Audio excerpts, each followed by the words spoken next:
Golpe! Bandidos aproveitam demora do banco para cancelar cartão roubado e fazem saque e empréstimo na conta da vítima. O banco disse que não poderia fazer o cancelamento naquele exato momento e forneceu um número de telefone para que ela fizesse o cancelamento. E as operações fraudulentas se deram exatamente nessas horas, que o banco não quis se responsabilizar. A instituição foi condenada a pagar indenização por danos morais à cliente. Funcionário de profissão não perigosa, mas que trabalha em local de risco, tem direito à aposentadoria especial? Uma hora a gente está em altura, trabalhando muito em altura, outra hora embaixo, trabalha com serra circular, é muito perigoso. Em São Paulo, a Justiça Federal obrigou a Previdência a pagar o benefício retroativo desde o pedido da aposentadoria. A dura espera para quem aguarda por um transplante. Todo o meu intestino delgado e parte do grosso havia necrosado e teve que ser retirado para salvar a minha vida. E a angústia de saber que a chance de sucesso está longe, nos Estados Unidos, numa cirurgia de $1 milhão. É aconselhável que seja nos Estados Unidos, em Miami, lá no Jackson Memorial, pela taxa de êxito de lá. O que ele fez? Veja agora no Via Legal.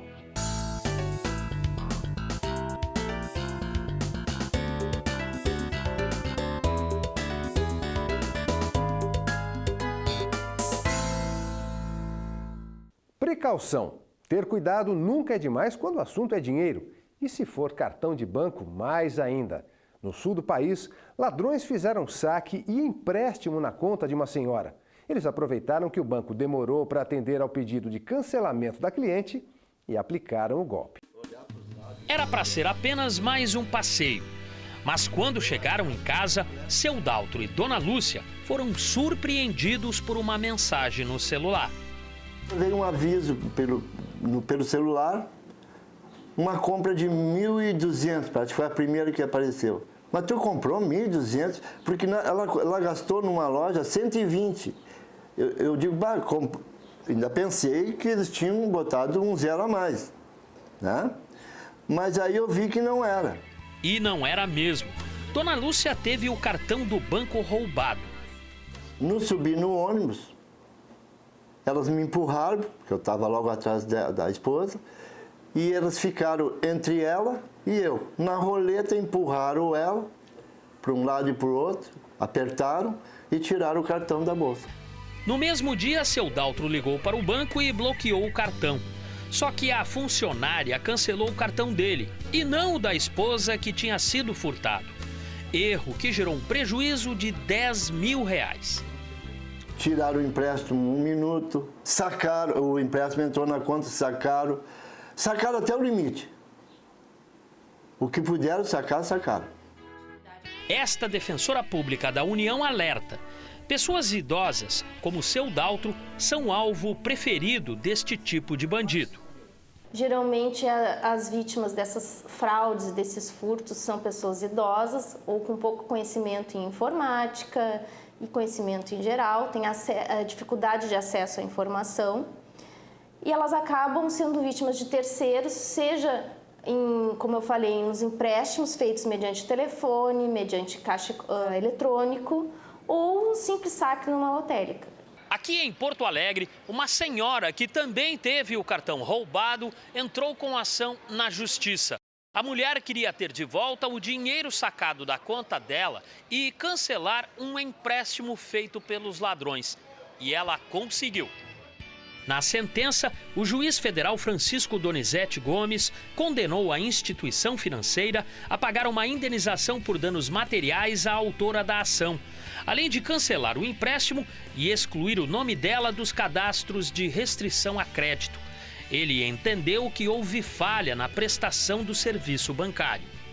O banco disse que não poderia fazer o cancelamento naquele exato momento e forneceu um número de telefone para que ela fizesse o cancelamento.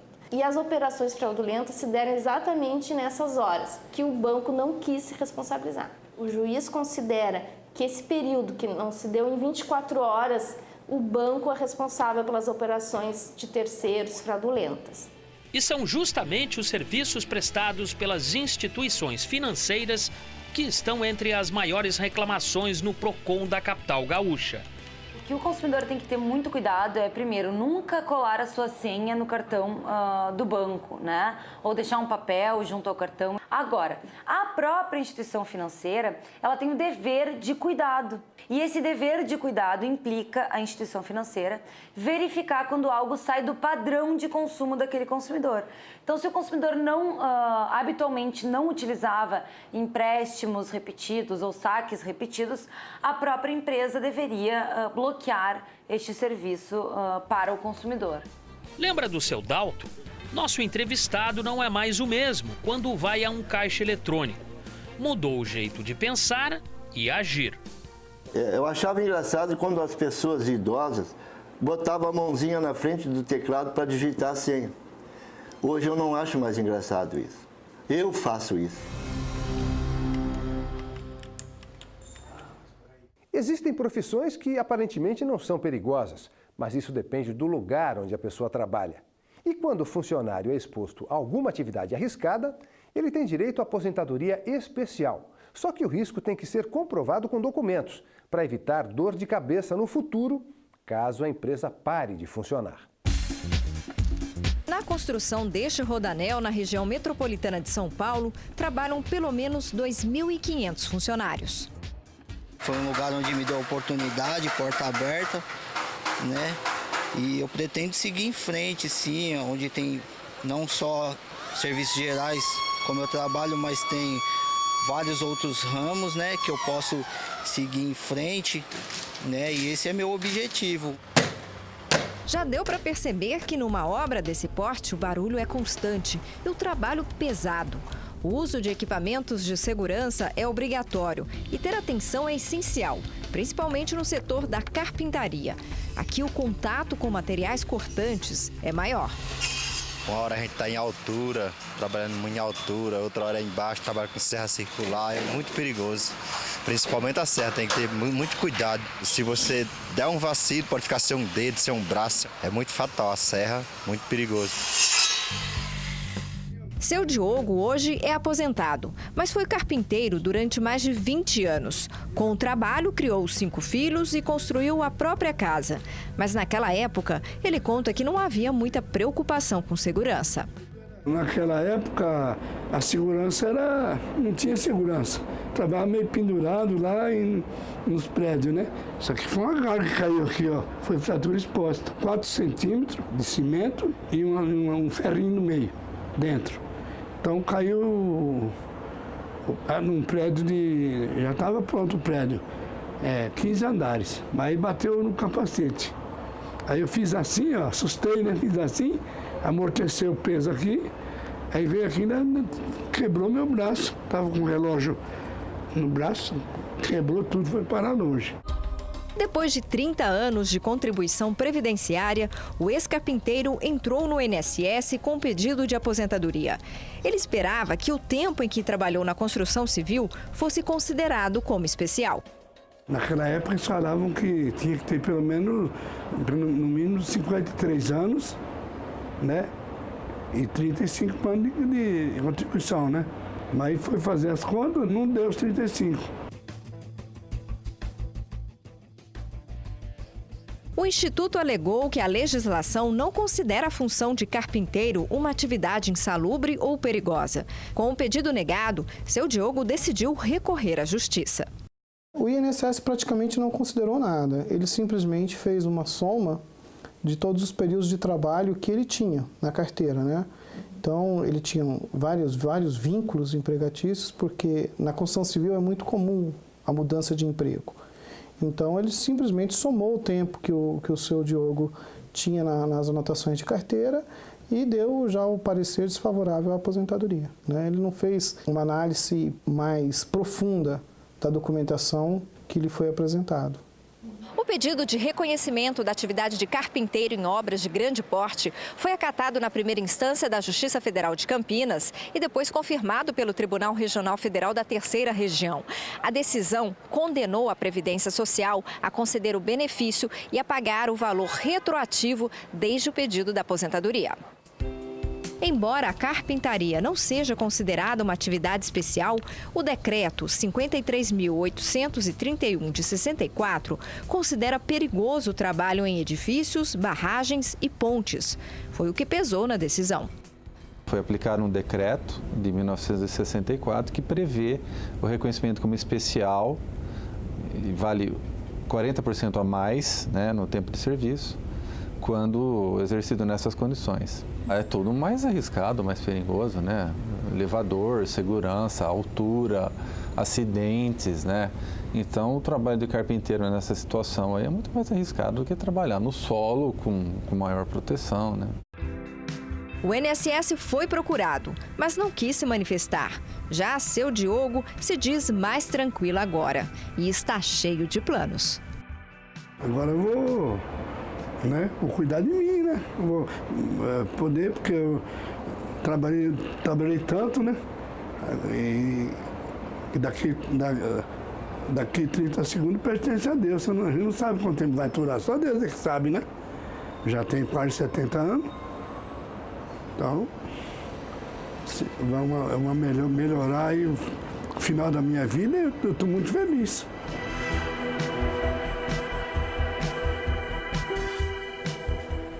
A ansiedade de esperar por um intestino na fila do transplante. A angústia de saber que as chances de sucesso da cirurgia estão longe, em um hospital referência que fica nos Estados Unidos.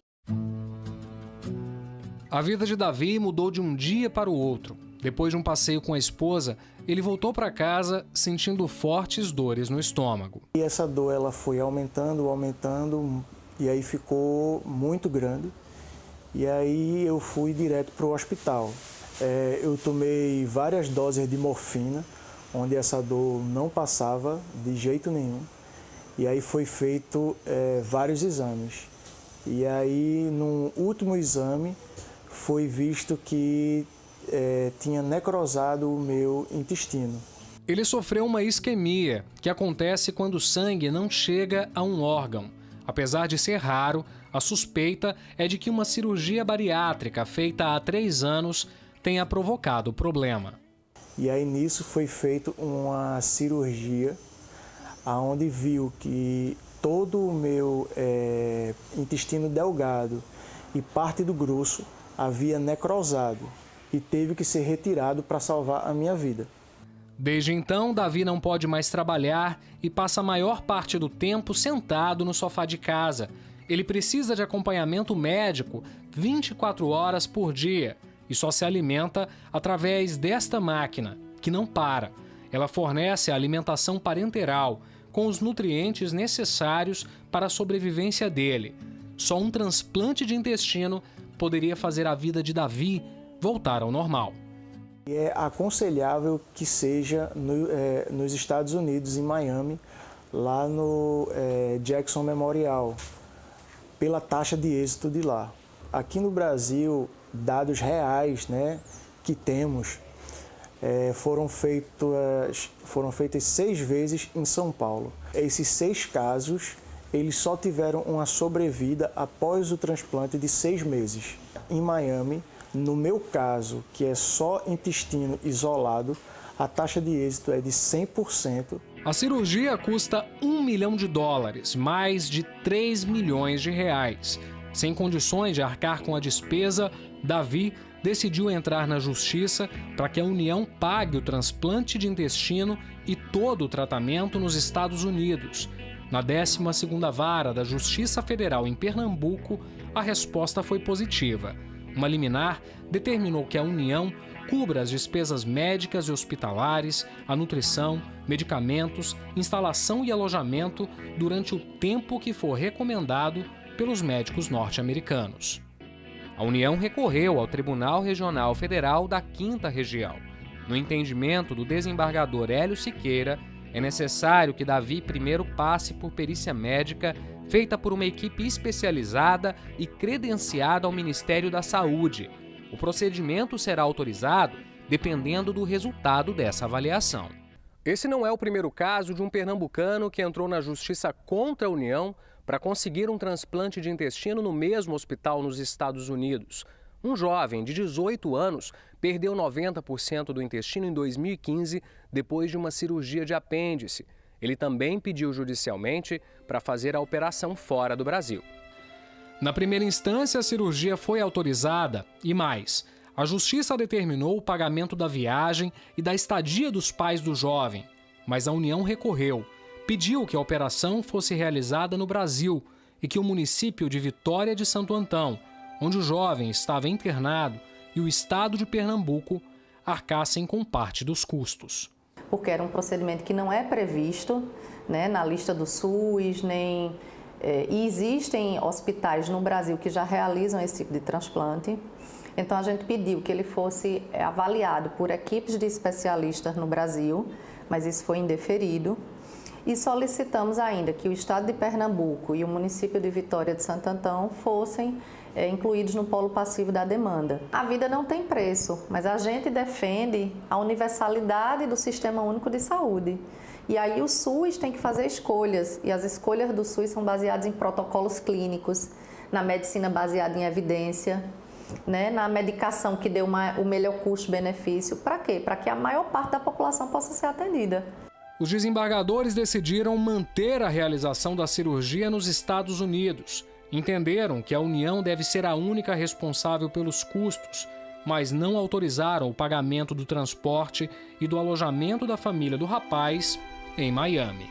Que o custeio das despesas com a manutenção da família nos Estados Unidos não seriam suportados pela União, já que a família havia feito uma campanha para arrecadação de doação, né, de valores para a realização do tratamento, na qual tinha sido arrecadado mais de R$500 mil.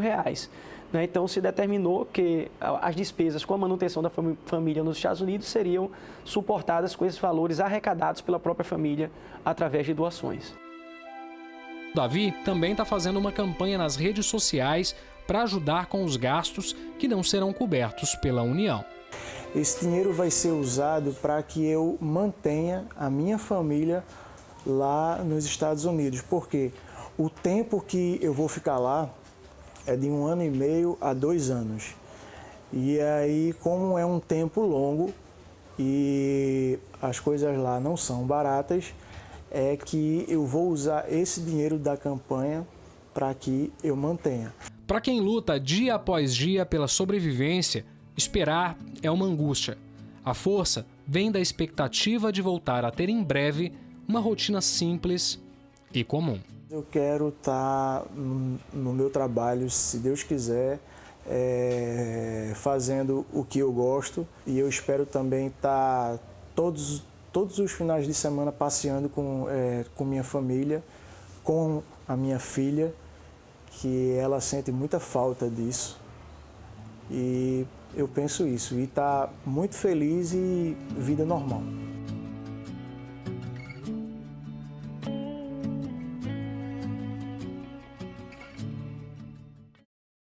Pelo menos 6 anos de estudo e até 80 candidatos por vaga.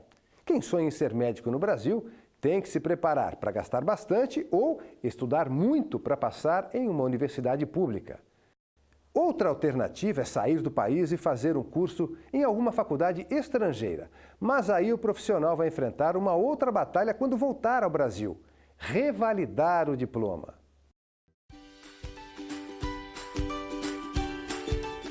Sabe aquela velha pergunta que todo mundo faz na infância? O que você quer ser quando crescer? Eu quero ser professora. Eu quero ser professora e médica, porque eu gosto de ensinar as pessoas. E médica porque eu gosto de ajudar as pessoas que estão doentes. É claro que a maioria muda de ideia quando chega a hora de escolher para valer. Mas tem aqueles que levam muito a sério o sonho de infância, como a Larissa, que vai encarar o 3º vestibular de medicina. Desde criança eu sempre gostei muito de ajudar as pessoas, então se eu via uma pessoa doente ou com algum machucadinho que fosse, eu queria ajudar, eu queria tratar a pessoa. Então desde pequenininha eu já sabia que o meu sonho ia ser medicina. De acordo com o Ministério da Educação, o curso de medicina é o mais concorrido no Brasil. Chega a ter 80 candidatos por vaga em algumas universidades. Por isso, muitos estudantes preferem fazer o curso em outros países. Foi o que aconteceu com a doutora Gabriela, que se formou em Cuba.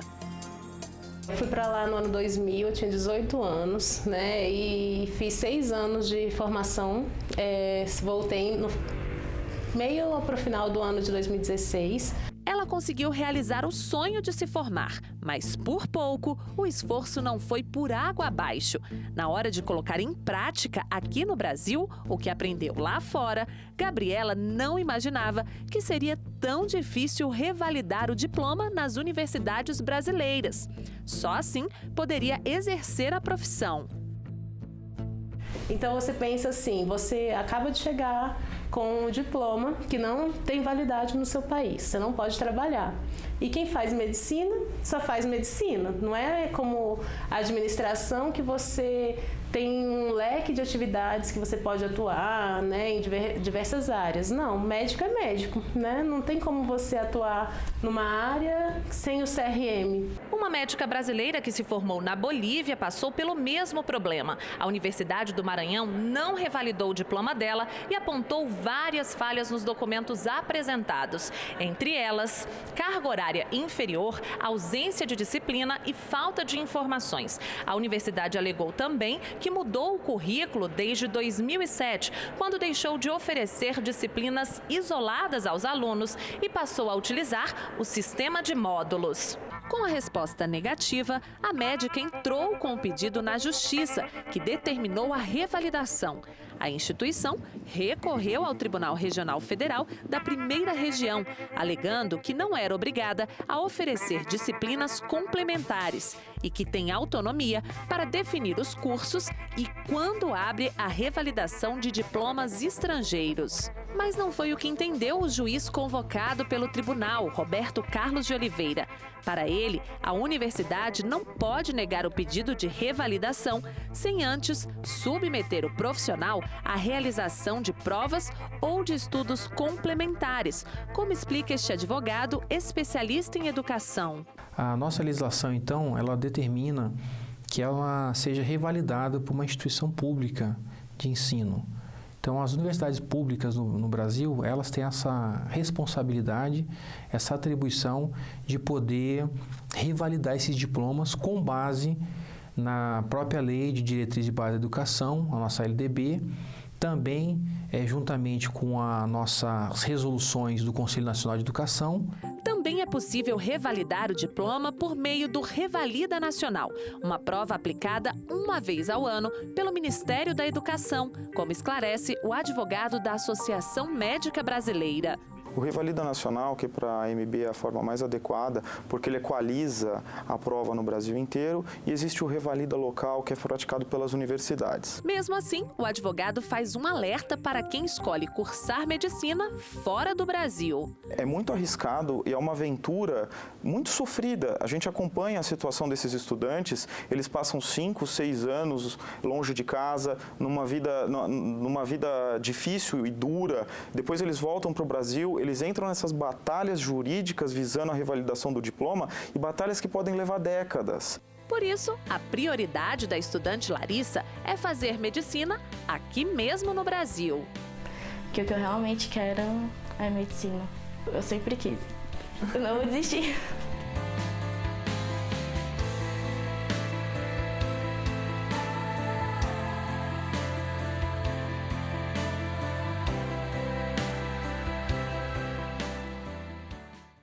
É isso, o Via Legal fica por aqui. A gente volta na semana que vem com outras decisões da Justiça Federal. Gostou de uma matéria? Quer assistir de novo? Acesse as nossas redes sociais.